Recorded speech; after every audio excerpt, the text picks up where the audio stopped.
story time on how my boyfriend cheated on me, got somebody pregnant, but the whole time she was cheating on him and it turned out not to be his baby. Okay, so me and my boyfriend in a relationship, we living together, okay? I go through his messages and there's this girl who is hitting him up. Like, oh, you're not talking to me? You must be with that bitch. Like, I'm going to tell her just so you know. And like, she's messaging him rapidly. He's ignoring her. And then the last message was like, I'm pregnant. And this is me just reading the messages, losing my mind. So not only did I find out my man is cheating on me that I live with and we live together, not only did I find that out, not only is he cheating on me, somebody's also pregnant. So I'm waiting on him to come home. He come home. I tell him what happens. I'm telling him how I know. And he's telling me like, she is not pregnant by me. She's obsessed. She just want to break us up. And it's impossible for it to be his baby. And he told me X, Y, and Z. Cool. It couldn't be his baby. To him, this is what he's saying to me. It is not my baby because the day she's saying she got pregnant, me and her wasn't together for this amount of time. And you notice because me and you was here, blah, blah, blah, blah, blah. Cool. Now, I take his word for it. We living together. I forgive him. I say, fuck it. Jump me in the comments, but I did forgive him. We continued about our married little way. Until one day, if you know, you know, she posted a picture online. That bitch went viral. And she posted the picture and it was him laying in the bed with her he was holding her stomach. So I'm like, okay. So either you're a dumb bitch because you playing stepdaddy to a bitch that's pregnant by somebody that's not even that's not your child, or I'm a dumb bitch and I believed you and you was lying the whole time. I decided it was the latter and I left him. But his whole thing was like, why would you leave me? This isn't my baby. Like, and I'm like, if it's not your baby, why you laying in the bed with her? Just looking like a happy family, an expecting family. So I left him. Well, it comes time for her to have the baby. And she has the baby like 4 to 6 weeks early. So I asked him, I'm like, so how many pounds is the baby? He like, oh, she's 8 pounds. 8 pounds? How the baby 4 to 6 weeks early and 8 pounds? That baby's supposed to be premature. Like, what are we talking about? I'm like, so did the baby stay in the NICU? No. I said, well, when did the baby come home? He say after like 2 days. I said, well, that's a full-term baby. Now, at this point, I look like a hating-ass bitch that's mad that my boyfriend cheated on me and had a baby. So let's just say his name is DeAndre Johnson. She named the baby DeAndriana Johnson. Like, she named the baby after him, but it was a girl. Cool. So I'm asking him, like, how you know the baby named after you? He like, oh, she told me. I'm like, did you see the birth certificate? Did you sign the birth certificate? Like, what are we doing? Like, clearly she's lying. Clearly she's lying. But again, I'm looking like a hate-ass bitch, right? Fine. So me and him split separate ways. And like I said, she posted this picture. Everybody knows what's going on. Everybody know we was on the way. Everybody knows. So one day, I'm outside. And I've already seen the little girl, like the baby that they had, quote unquote. At this point, this is a baby that my boyfriend had on me and cheated on me with. And they move their life. But I've seen pictures of the baby. So I see the baby. I don't know how, but I see the real father outside. And something, spidey senses, I don't know. Something tingles and I'm like, who is that? Like, and I'm just asking myself, like, is that, because they look alike. Because at first it was like, where I know you from. 2 and 2 clicked. So I'm talking to my ex again, and I'm like, oh, I found your baby real daddy. And because I'm talking shit, because at this point it's like, you did what you did to me. So I'm like, oh, I found your baby real daddy. He like, what you mean? I'm like, that's not your baby. Oh, no, that's not your baby. And why are you still calling me?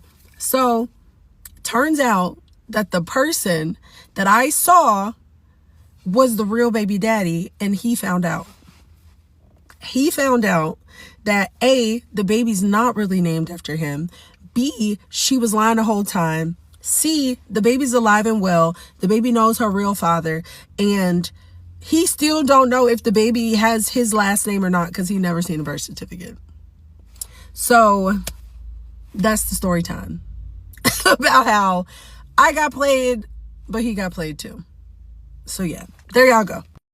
I'm gonna make this video because I know that somebody can relate, even though this is going to be me being like super emotional and vulnerable. And yeah, so I obviously got my heart broken like a little over 4 months ago, and it has been just like a roller coaster ride. There's been a lot of lows and, you know, not a lot of highs, but there has been a lot of, you know, in between.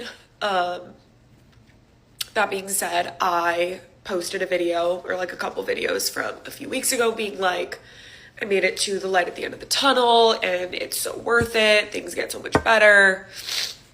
And they do. I don't want to discredit how I was feeling. I don't want to, you know, scare anyone into thinking that things don't get better, because they do. And I think that, you know, just because you make it to the light at the end of the tunnel doesn't mean that you're not going to have moments where the lights go out, because they will. That's just life. It ebbs and flows. And, you know, once you reach a light, there's gonna be darkness again. Like, that's just how it goes. It's unfortunate. It fucking sucks. And I wish it wasn't like this. But it's just how it is. I, unfortunately, with my attachment style and just the relationships that I've been in the past and just who I am as a person, I don't want to say who I am as a person, but who I am as a person right now and how I've pretty much always been. I put so much of my value into the hands of men that are coming and going throughout my life. It's not something I'm proud of. It's not something that I want to continue to do. It's something that I'm working on in therapy, but it's the reality of my current life. And much of why I was feeling better, if you will, is because I was getting a lot of male attention. And obviously that feels good, especially when you're coming out of the trenches of heartbreak, when you're feeling like, or when you felt like for so long that nobody would spark attraction in you again, and that you would never feel drawn to someone. And then all of a sudden, you know, there's 1, 2, 3 guys that you're like, whoa, like, not only do I find you attractive, but like, I genuinely want to get to know you, and you want to get to know me. And I mentioned in one of my videos that I had a couple guys kind of come up to me on the street, like while I was just minding my own business, AirPods in, on a walk. And, you know, a couple of those guys ended up being kind of duds, and I don't want to say duds, but not for me. And that's okay. That's just part of dating. That's part of putting yourself out there. That's part of like just the human experience. You know, not everyone's going to be for me, just like I'm not going to be for everyone, as hard of a pill as that is for me to swallow, clearly. But one of those guys that, again, came up to me while I was minding my own freaking business, which in my opinion, and I could be wrong, please comment below if you think that I'm wrong. When someone approaches you, like, that signals like, hey, I'm interested in you. Hey, I'm pursuing you. Hey, like, I'm about this. Like, I'm open to this. Like, otherwise, why would you approach someone? I would never go up to, like, first of all, I don't have the courage to go up to anyone, like, ever, unless I have, like, a little bit of liquid courage in me. And even then, like, chances are pretty slim. But, like, I would never go up to someone if I wasn't, 1, interested in them, and 2, in a place where I was ready to, like, see where something went. But one of these guys that came up to me, took me out on a couple dates. We really, really hit it off. You know, he was saying things like, I had such a great time with you. You're so wonderful. Like, just all the shit, you know? And, like, I feel like I have, like, a really good ability to, like, sniff out, like, you know, like, love bombers and, like, that kind of thing. And, like, I could tell that this guy was, like, a really good guy. And it just, like, felt good. It was, like, the first time that I, like, had kind of actually opened myself up since my heartbreak. Kind of, like, started to let some walls down, be a little bit vulnerable. Like, this guy was asking me, like, pretty personal questions on one of our dates. And, like, I felt like comfortable enough to like kind of let him in a little bit, share certain things. And he was very respectful and like whatever. Anyway, he texts me after like the last date we went on and tells me that he is getting back together with his ex-girlfriend. And, you know, he sent a really nice text, and I appreciate the fact that I even got a text and got an explanation. I know that like most people don't even get that. And they would have to like find out through social media or just like be left wondering and like get ghosted. So, okay, I guess thanks for giving me the explanation and like whatever. And I sat with that for a little bit and I was like, wow, this guy's like such a good guy. Like that says a lot about his character that he like let me know and like didn't leave me to wonder and like blah, blah, blah, whatever. I have a tendency of like putting people on a pedestal, clearly, even when they really wrong me. But the more that I'm thinking about it, I'm just like, that is so fucked up. First of all, does your girlfriend know that you were on a date literally the day before you guys got back together? Like that is just like, if I were her, I would probably be like, yeah, that's like not super cool. Also, clearly he was in cahoots with her, like while he and I were like talking and going on dates, and like weird, but whatever. And the third is it's like, dude, you approached me on the street. Like, why are you coming up to me if you're not in a position where like you're certain that like you're over your ex? And it just doesn't make sense. Like, am I over my ex 100%? Probably not. No. Am I approaching people on the street? No, because I'm not in a position to approach people and give my 100% all to someone. That being said, this guy approached me and I felt comfortable and like, I was like, yeah, you know what? I'll give him a shot, like whatever. And it's just like very frustrating to like let your walls down for the first time after a breakup and like have this happen. It's just like, now I'm spiraling and I'm like, oh my God, every guy's a piece of shit. Like, guys fucking suck. Like, now I remember why I'm like such a relationship girly. And I'm just sitting here thinking about my ex and just like missing him and like, oh, he would never do that. And like, I know that that's a very slippery slope. And I've definitely let myself fall down that rabbit hole the last couple of days. And I have let myself sit and feel really sorry for myself and beat myself up and tell myself the whole story that I'm never going to meet anyone and that I'm going to die alone. And you know, the whole fucking thing. And it's so hard to get yourself out of those moments. Like, I feel so embarrassed. I feel rejected. I feel sad. I feel angry, frustrated, literally just defeated, all of the things. And honestly, the number one thing that I feel that I don't want to feel is I feel bitter. And I feel like that's something that I had done such a good job of not even letting myself feel, but like not being drawn to feel when my last relationship ended. Because I don't want to be bitter towards love and towards dating. And I want to have an open heart. And I want to stay open and have like a positive like framework around love, relationships, dating, all of that. But it's just really hard when like this kind of shit happens immediately after your breakup. And one of my friends told me, she was like, you can't expect like the first guy you like connect with after your relationship to like be your husband. And it's really true. Like, some people that might check out, that might work for them, but like clearly that's not my story. That's not what's happening on my timeline. And I'm at the light at the end of the tunnel, and today has been like the darkest day since reaching that light. And it's okay. It's normal. It's human, and we're healing. We're getting through it day by day. So if you needed to hear this, I'm right there with you. And yeah, just thought I'd be vulnerable and upfront and just like keep it super fucking real per usual.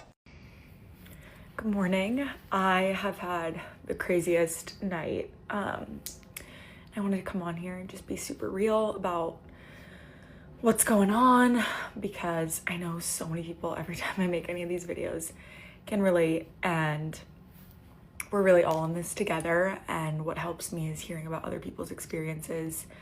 So I figured, you know, if I can just help one person or make one person feel a little bit less alone, then that's kind of the whole point, because there's so many people on this app that have made me feel less alone in moments where I have felt super, super lonely. So I have been on and off seeing this guy for like a little over 6 months now. And it's definitely a bit toxic, as most on and off relationships are. You know, there's a reason why they end and then start up again, and then end and then start up again. But of course, just like any on and off relationship, there is attachment there. And attachment is a fucking bitch. It's hard because you intertwine your life with somebody, you build that attachment, you have that bond, you have that connection. They become a vital part of your everyday life. You talk to them daily, you see them all the time, you know their friends, they know yours. You do the same things, you know, like you're pretty much like together. And while he and I never made things official for just a complicated list of reasons on both of our ends, it very much at times in the last 6 months did feel like we were together, like we were boyfriend and girlfriend. And it felt really good in moments, hence the on and off. And it felt really bad in moments too, again, hence the on and off. But he became such a crucial part of my daily life. And he's one of my closest friends, for sure, one of my favorite people. And I have great things to say about him. He's a great person. But I ended things with him, and this is like the last time. I think we've ended things like, this is, I think, the 4th time. So like, it's done for sure. Like, we haven't even dated and we've already ended 4 times. Like, that's just, yeah, like, what am I doing? But what I wanted to talk about is, I have always said that, like, I don't trust my intuition. And I've even said, like, I feel like I don't have, like, intuitive thoughts and feelings. But we all have that, like, internal compass, and it's up to us if we want to tap in and listen. And it can be really hard, you know, you have to get quiet in order to hear it most of the time. And your intuition is never loud, it's never aggressive, it's always just like a little nudge. It's quiet, it's like a whisper, but like it's a feeling internally that's like this deep rooted like knowing. It's like soul alignment. You just like know certain things. And I've always said I don't trust it, or I don't have an intuit, like whatever. And it's because I don't listen to it. So like, I can't even trust my intuition because I never listen to it. I ignore it. I try to come up with excuses as to why I feel that way. Even though these like intuitive feelings and these thoughts like keep coming up, they keep nudging me. They want me to like listen so badly and notice them so badly. But I'm like, well, no, maybe I'm feeling like this because of X, Y, and Z. And like, I try to just like think my way out of it. But like, your intuition is there for a reason. It's not going to shut up until you listen to it. It's just a matter of like, if you want to tune it out or if you want to like listen. And I've had this intuitive feeling about this whole dynamic with him since the very beginning, just telling me like, this isn't right. Like, this isn't my person. That doesn't mean he's not a good person. That doesn't mean he doesn't bring a lot to the table. That doesn't mean that like in some capacity we do work, we have aligned values, etc. But I've had this like intuitive feeling that this is not my forever guy. This is not my husband. This is not my person. I'm not supposed to be with this person. And I've been trying to come up with any excuse under the sun as to like what that feeling might be aside from my intuition, because the second I, you know, lean in and say, okay, that's my intuition, then I feel like I have to listen. And I've spent the last like week or so just feeling so unsure, just so heavy with doubt and confusion and just like a mixture of all the different feelings about this dynamic in this relationship. I've talked to everyone about it, which has just made everything more confusing for me. I've thought about like pros and cons, like just so much thinking in this little brain of mine. And it's made me think about my ex. It's made me go down that road. It's just been a sticky situation. And finally, I was like, you know what? My intuition has been trying to tell me something. I have to go with it. And I ended things. And I'm really sad. But being sad doesn't mean that like you made the wrong decision. In fact, like I know it's right. I know this is my intuition, because immediately after ending things, like I did kind of feel like, just like I could kind of relax a little bit more. And like the anxiety of, I need to make a decision. I need to know. I need to not be confused. Is he my, like whatever has gone away, because now it's like, okay, decision made. And I feel relief in that regard. I know that there's a lot of things I need to work on and heal internally. I realistically don't know if I'm ready for any sort of relationship right now. And I know I've come on here countless times being like, I'm not ready. But then this guy always comes back in. I have that connection with him, and we have that history because it's been on and off for so long that it feels just comfortable and natural and easy to just fall right back in. But I'm confident that this is, kind of the last time. And he and I had talked about like, if this does end, like it's done for good. So I felt like there was maybe a little pressure this last time around, but I feel good about it, for the most part. But, like entering another phase of like loneliness and just wondering like, am I ever gonna meet my person? Am I ever gonna be happy? Am I ever gonna find someone that makes me feel the way my ex did? But I had someone tell me while I was in the midst of trying to navigate this and figure out what is right with this relationship. Someone told me, and I thought this was great advice, and I really leaned into this. She said to me, she was like, you did not experience all that pain, all that heartbreak from your last relationship to be unsure about somebody. And that's so true. Like, I did not experience the pain that I did, and I did not pull myself out of that and survive all of that pain and heartbreak to meet my forever person and be like, I just don't really know. And have them be like, I just don't really know.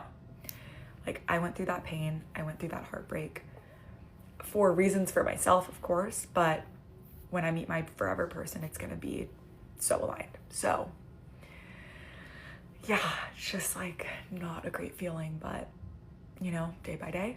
And I'll be posting about, how I'm navigating this. Y'all, I had the craziest day yesterday. So I work in a grocery store and I'm a checker, okay? But let me tell you how I became a firefighter yesterday. Lady comes in about like 1 o'clock and she's a usual customer. She fills her cart up with all the stuff that she can afford and then buys half the stuff that she can, okay? She does this every single time. But meanwhile, stuffing her bag full, okay? She then pays for half of those items that she could afford, then goes to the bathroom and she's like, hey, can I take my cart into the bathroom? In my mind, I'm like, girl, why would you want to do that? You're taking your literal food into the poo-poo caca place. Like, why? Why would you do that? So I looked at my boss and I was like, well, no, technically we're not supposed to. Like, if you want to leave your cart over here, that's more than, fine. But just leave, don't take your stuff in there. And she's like, okay. And then got a little like weird about it, went into the bathroom, was in there for about like 5 minutes, and then comes out and she's like, mind you, very calm, very monotone about it. I didn't even understand. Okay. She's like, there's something going on in the bathroom. I'm like, what do you mean? Like, what do you mean there's something going on in the bathroom? And she's like, well, I don't really know. Like, can you just look? And so in my mind, I'm like, girl, what is it? Just spit it out. Like, what happened? Did you flood the place? Like, I don't know. So then I open up the thing. There's fire dropping from the toilet paper dispenser. And so I turn and I look at her. I'm like, what the fuck? And I'm like, go, leave, please. Get out of the store, please. Get the fuck out of the store. Because she's been the only person in the bathroom for the last 30 minutes. And she's talking about how she don't know what happened. Girl, I know you lit the fire. What the fuck? So then I ran over to my boss and I'm banging on the cash office door. I'm like, come on, get up, Junior, today. Let's go. And so she I startle her. She turns around and she's like, what? I'm like, there's a fire in the woman's bathroom. Come on, let's go now. We run over there and I'm dumping water into the toilet paper dispenser because I don't know where the fire is coming from. I'm trying to put it out somehow while she runs and grabs the fire extinguisher. She then gets said fire extinguisher, blasts the whole bathroom. We can't see anything. There's smoke pouring out from the door. Dude, we're covered head to toe in fire extinguisher. And then we had to, go out of the bathroom because we couldn't see anything. And we also didn't know if the fire was put out or not. So then we're going back in, spraying it down, going back out. And then finally we call the fire department. And they come in and they check and everything was fine. But apparently the lady had lit some type of, lint and shoved it in the plastic piece of the toilet paper dispenser. All because she got caught stealing. Y'all, I did not sign up to become a firefighter at a grocery store. All right, y'all. So my cousin Keisha was 7 months pregnant, right? And so we was throwing her a baby shower. Her boyfriend Jamal was there acting like he was daddy of the year, doing all the belly touching, rubbing it, talking about my son this, my son that, the whole shebang. But then my cousin Tasha kept giving me the look like she knows something. Y'all know that look like. Okay, cool. So I asked her okay, cuzzo, so what's up? You keep looking at me like you got tea. Let me know. And she was like, girl, because that man is not who he pretending to be. And I was like, what you mean? And she leaned in and she whispered and she was like, girl, Jamal is on the DL. Gagged, right? Okay, so I thought she was playing because, Jamal he had been with my cousin Keisha for 2 years. But then Tasha pulled out her phone and she opened this dating app and showed me the profile picture. And guess who it was? Different name, same face, but baby, it was Jamal. And his bio said discreet only. So now I'm trying to process this, but then somebody comes knocking on the door. So one of my cousins opened it and a man walk in looking hella pissed. Bro points straight at Jamal and says, so this where you been hiding? Let me know if y'all want part 2. All right, let's jump into part 2. So the whole room got quiet and Jamal tried to act like he didn't know the dude. And the dude laughed and said, stop playing with me, babe. You was just in my bed last night. So now my cousin Keisha is all dramatic and screaming and crying and stuff. And Jamal's trying to push the dude outside. Everybody got their phones out and they're recording. It's a whole shit show. And then the guy gets even messier and he goes, you out here having a baby shower while you sleeping with 2 brothers. Clutching my imaginary pearls, cause what? So everybody froze and they 2 brothers. So Jamal looking around like he about to pass out. And the guy points across the room and he points at my cousins Darius and Malik. And then they look at each other and they look like they saw a ghost. And the man says, yeah, Jamal been messing with both of them. So now Darius jump up all defensive and everything and he that's a lie. Malik started cussing Jamal out. Jamal keeps saying everybody need to calm down, but the man that showed up, he ain't done talking yet. And he says that he had been dating Jamal for about a year. He thought Jamal was single. And then boom, that's when he was like, and Malik knew about me. Let me know if y'all want part 3.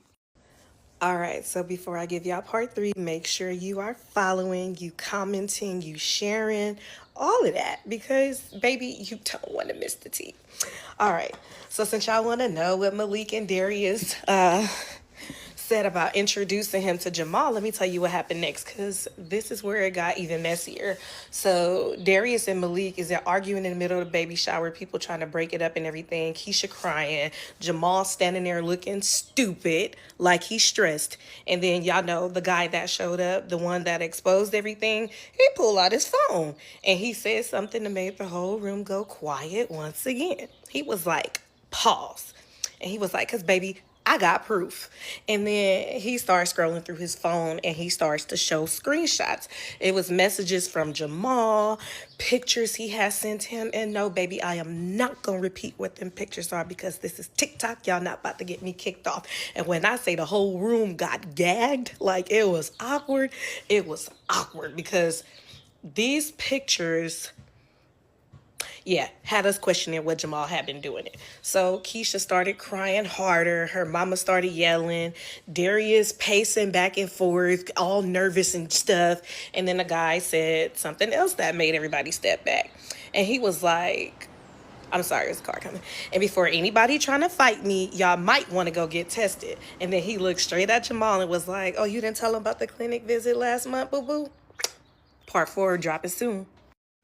Okay, so when he said you didn't tell him about the clinic visit, everybody got quiet because everybody's looking around thinking like, did we all just hear what we just heard? Because nobody knew nothing about no clinic visit or whatever. So everybody slowly starts to look at Jamal. And up until that point, like Jamal, you know, he was trying to keep his cool and everything. But like the minute that man said that, like, bro, whole demeanor just changed. And so, like, you could tell he wasn't expecting that to come out. And so Keisha, like, you know what? We're not even finna play these games. Like, what clinic visit is he talking about? And Jamal is still sticking to his story, saying that the dude is lying. And so the dude that came to expose everything is like, you know what, Jamal? Like, I can't believe you're still sitting here trying to lie, baby. I wouldn't say it if I didn't have proof. And then that's when he pulled his phone out, and now everybody's trying to get closer. But then that's when things got worse because Keisha's mom grabbed the phone, and the way Jamal's body froze up and the intense look on his face, because when he saw what was on that screen, he just knew everybody was about to flip out. It was about to get ugly. Because Keisha mama grabbed the phone first, and the second she looked at it, she yelled something that made the entire party start yelling. Y'all, why did she yell? Why does this paper say that you were tested for 3 different STDs? Now the whole damn room done exploded. Keisha crying again, Darius and Malik still arguing, people yelling. But then the guy that exposed Jamal, he keeps coming. He was like, and y'all might want to ask him what he told the nurse about that baby. And so Keisha immediately looks at Jamal like, what the hell does that mean? And Jamal steady looking at the dude, shaking his head, trying to tell him to stop talking. And he goes, no, I'm just telling them what you said. And I quote, that the baby might not even be yours. I'm gonna do a story time while I finish cutting up this watermelon. So my mom passed away last year, July 31st, and it's been tough. So my mom passes at like 9-10 p.m. Family just starts coming in, right? Somehow. I haven't seen them in years. Anyway, there's this woman. I'm not gonna say names or how close or far we are. It's family. My dad gets there like around 11:30, pretty late. We walk him to the room as a partner and I think. Yeah, my partner and I walk him to the room. I think inside was like 3 other family members plus this person in particular. Ask them if they can please get out of the room so my dad can say his last goodbyes to my mom. This fucking bitch goes, no, I'm not leaving. I'm not asking you, first of all, right? No, like you have to leave because it's, be respectful and leave because it's my dad needs to say his last goodbyes to my mom. I need to know what he's gonna tell her. Huh? And I just look at my man because this isn't the time and place, right? Mind you, I'm sobbing. My mom just passed out of fucking nowhere. I'm in disbelief. Like, what is your problem? I'm like, it doesn't matter what he's gonna tell her, get out. And she goes, no, I need to hear what he has to say.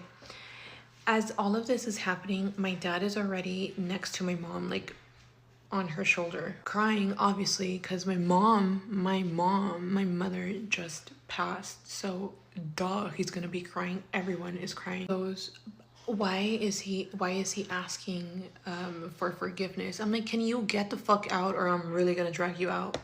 And my man gets in and he goes, please just get out. She goes, I just wanted to hear what he had to say. Bitch, what is your problem? What is your problem?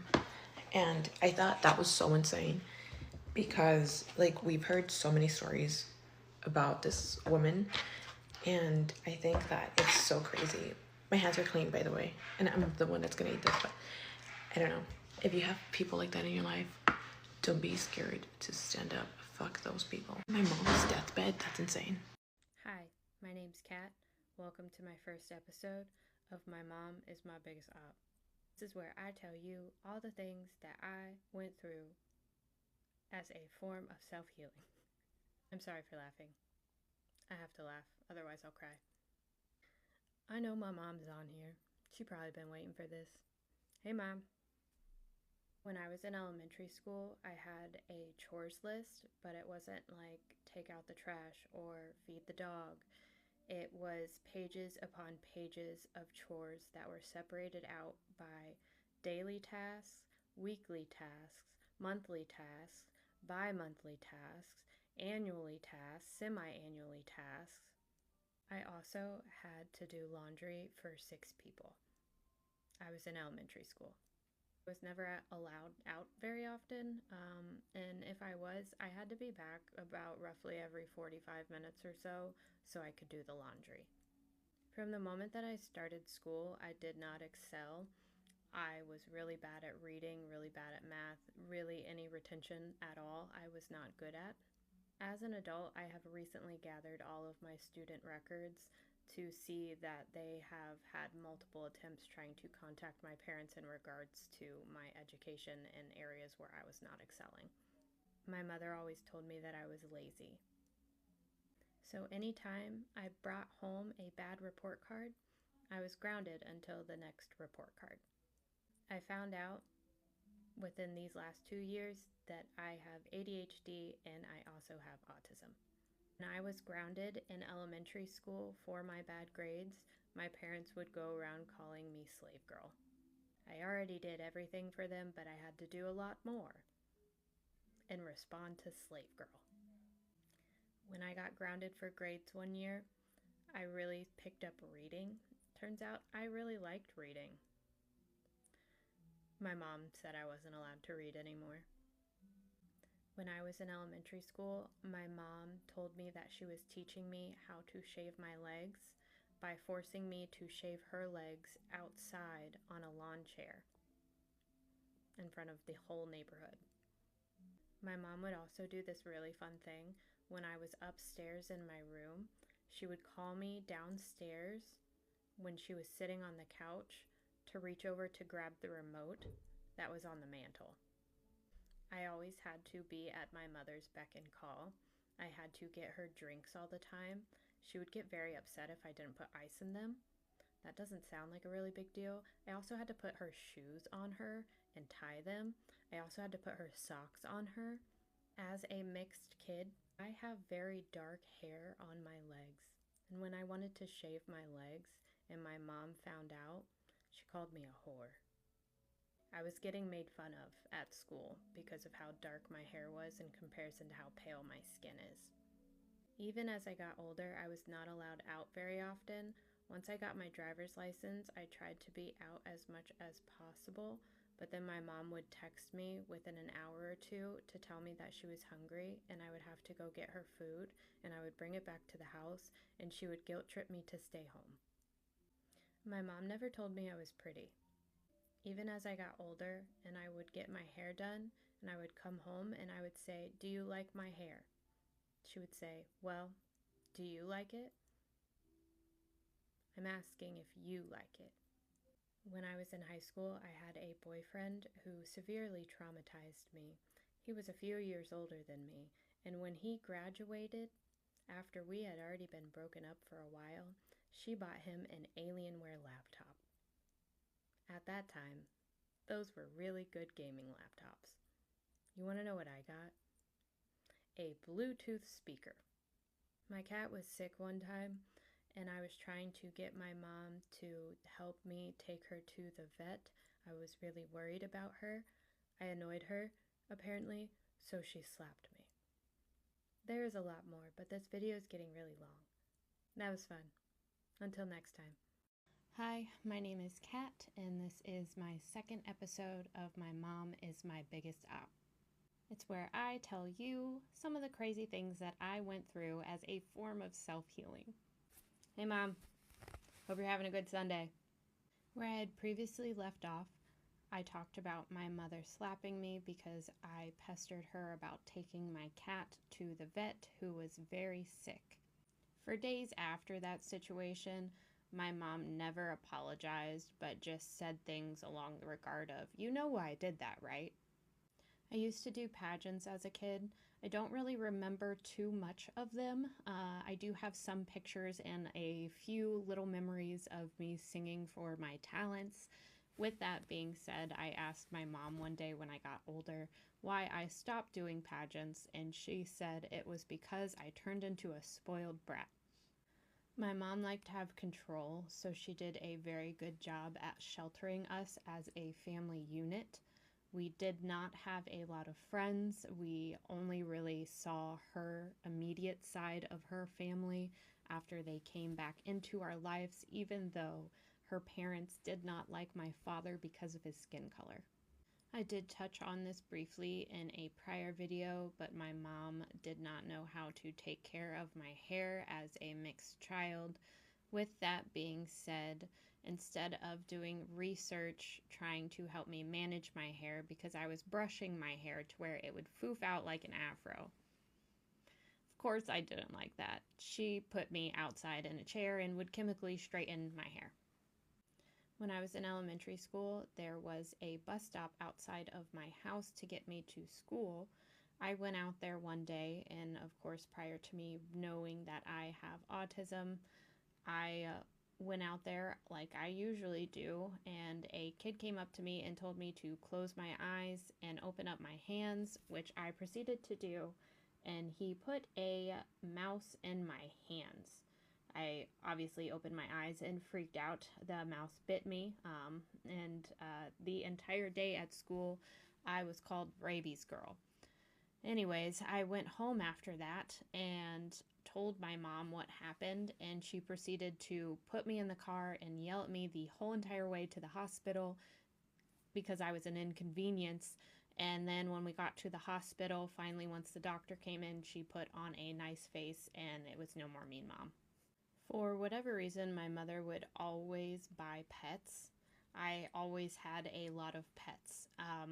I would be very upset anytime she would bring home new pets because I would have to take care of them. I know upwards at one time, I think we had 5 dogs, 3 cats, like 2 turtles, some salamanders, and a rabbit. I even had an iguana at one point in time. But anyways, my mom would never clean up after them, which is why I would be upset. I would have to take care of all of these animals by myself. And when I was in elementary school, my house was filled with a lot of poop. Lots of dried up poop. I moved around as a kid probably every 2 years. I went to 9 different schools.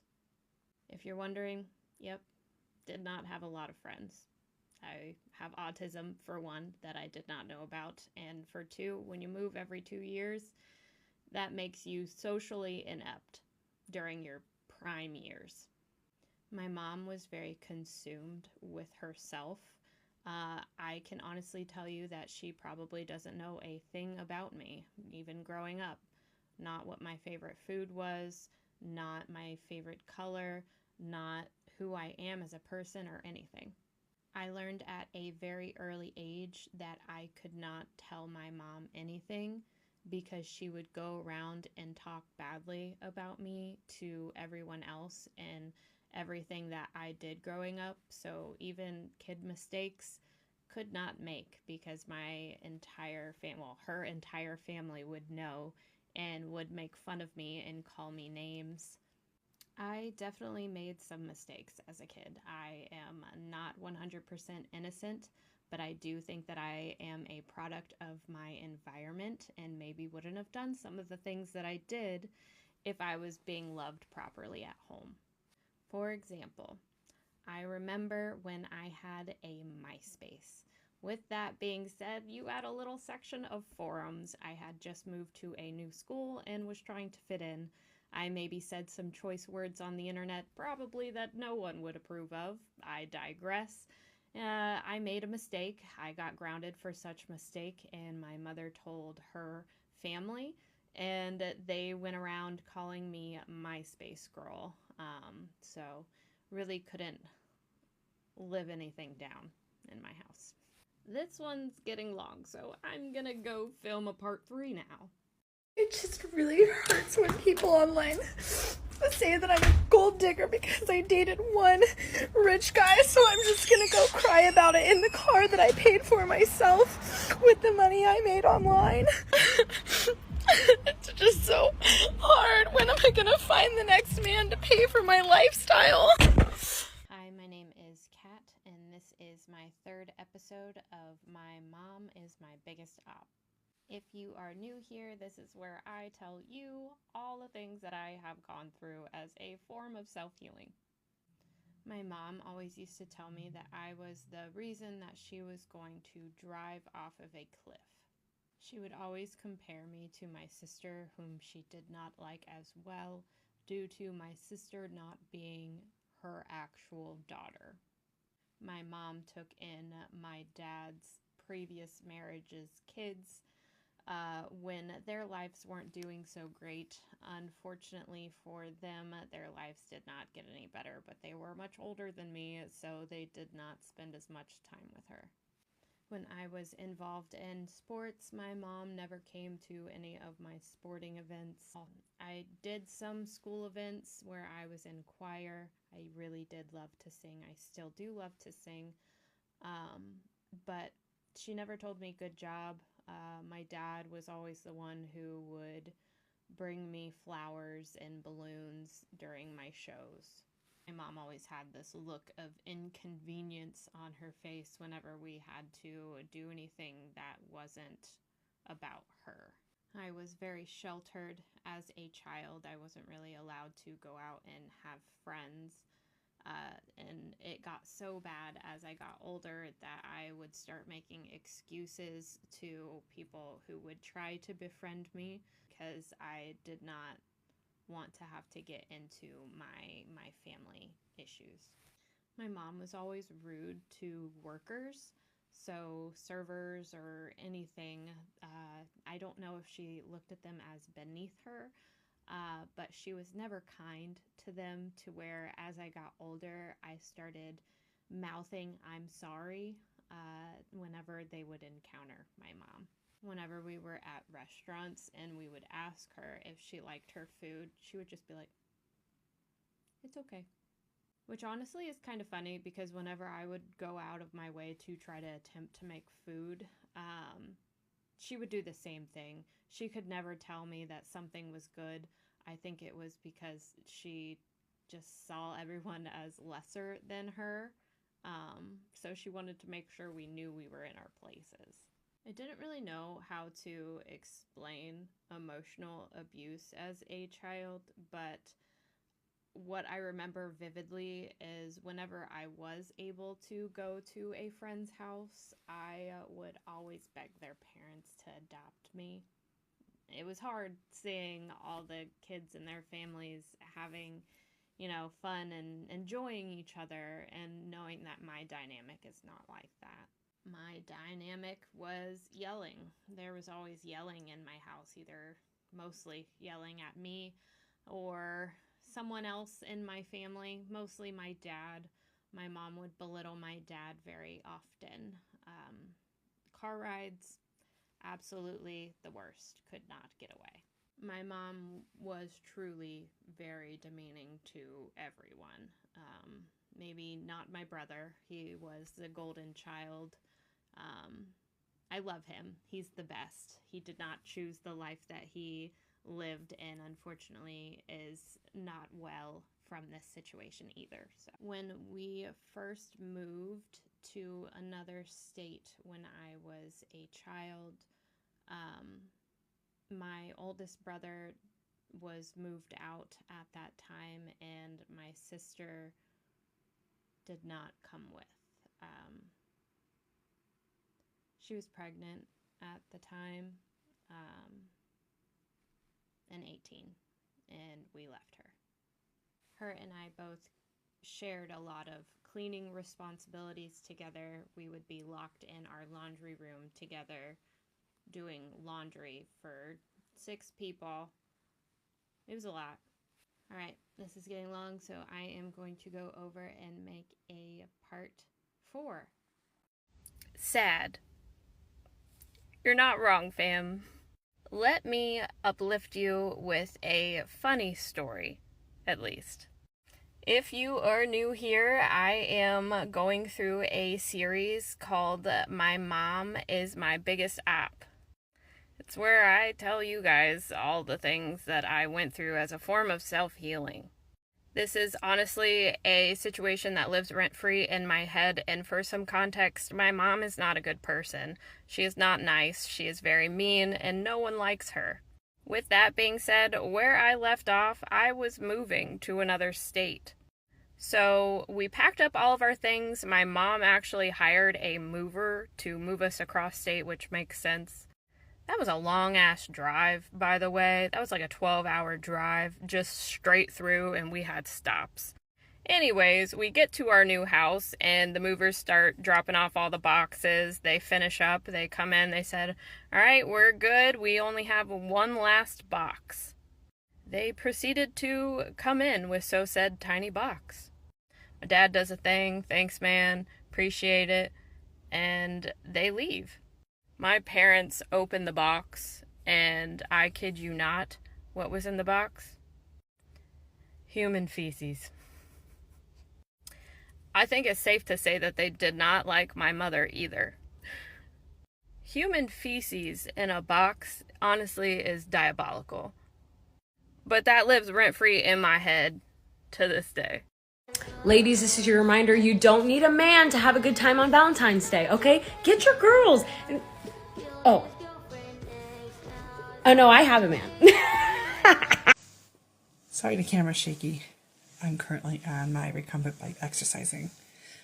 But I was encouraged by several women to share my story and why I've been single for 3 years. So I thought, what the hey, why not? I was seeing a guy for about 8-9 months, and we clicked. We clicked so well, we were vibing so well. I couldn't even begin to describe to you, soulmate. I found my soulmate. And I have never, now mind you, I've been married twice before, so I have never felt a relationship like this. And I talked to my mom, and I talked to my friends, and I talked to my sisters, and you know what? Where's this going? It's going great. Okay, cool. Let's move in together. And he did. And he moved in November. And everything was great. And then our 1-year dating anniversary came, and he told me, "Gorgeous, clear your schedule. I got a whole weekend planned out. All you gotta do is pack your bags for indoor, outdoor, and don't worry about pajamas because we're not going to be in them, if you know what I mean." I was like, okay. So our 1-year anniversary weekend comes, and everything is picture perfect. A hotel room with a hot tub. We got this, the food he brought in, and the beverages, and he had the whole weekend planned. And he goes, "Don't worry about it. I got it, gorgeous. I got it, gorgeous." And it was wonderful. And I sat here on night 1 going, oh my God, he's going to propose to me. This is it. Everything's too perfect. He laid out the itinerary. Breakfast in the morning. There's going to be a long walk. There's going to come back to a dinner. There's going to be a bar celebration. And then a little you-know-what with the hot tub. And then he has something really special planned for me during the day, too. And something that he's been wanting to do for a while. And I'm on cloud 9. And the day's going great. And so we get up, we eat, we go on a nature walk, and he's really bummed because there's supposed to be this butterfly exhibit, and the butterflies didn't show up in time. He's really mad because he really, really wanted this butterfly exhibit. He was so mad there wasn't a butterfly exhibit. And I'm like, don't worry about it. And I'm geeking out inside, right? And then he takes me to a paint store and a painting, like a Pinterest, Pinspiration, whatever. And so we go to this paint store and we dress up in head to toe in gear and we do a paint splatter paint, and the lady brings out champagne and she brings out candies, and I'm like, oh, this is so surreal. And I'm like, I hope he doesn't propose here. Like, it's a back room, it's kind of covered in paint, but it would still be perfect because, like, I'm ready to say yes to this guy. Then we go back to the hotel room for a bubble bath, and I'm like, holy crap. And he's like, I got one more special thing for Sunday before we leave. And I'm like, okay, he's going to wait till Sunday. This is going to be awesome. And then I'm like, well, why would he wait till Sunday? And Sunday came, and it was a great restaurant and a very nice long walk. And I'm like, he's going to propose to me on a walk. And it never happened. And so I'm feeling kind of stupid, like, okay, maybe I breathed too much into this, right? So on the way home, I was really tired because, you know, we were up all weekend. And he's like, what's wrong, gorgeous? What's wrong? And I said, no, nothing. It's silly because, you know, I don't want to scare him, right? You know, because we are driving home. What if there's one more spot? And I beat him to the punch. Like, what if there's one more spot, right? And he's like, tell me what's wrong. I said, no, it's stupid. I go, well, okay. I go, actually, I said, this weekend was so perfect. I go, and it was absolutely everything I ever wanted and everything I ever dreamt of. And, you know, I thought that I was going to get proposed to by you, and I was ready to say yes. And I said, I love you, and I see myself spending the rest of my life with you. He yanked his hand back so fast and went, propose to you? Why would I do that? I would never marry you.